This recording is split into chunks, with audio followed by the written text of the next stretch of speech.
Hello. So in this video I'm going to show you how to turn on keyboard backlight on a Dell laptop, and I have with me two different Dell models.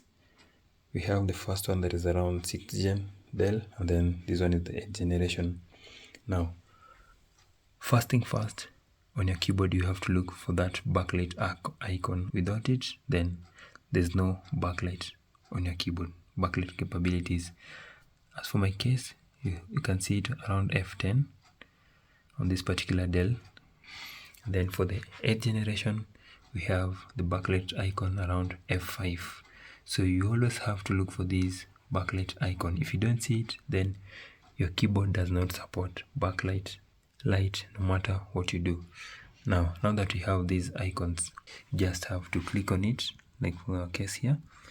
You'll see the backlight's level changing. See now, bright, then it goes off. Similar to what we have on the 6th gen, click on the backlit icon around F10, and if I click on it, see it becomes brighter, then it goes off, dull. Pretty simple.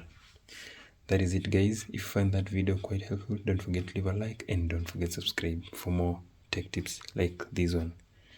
See you next time.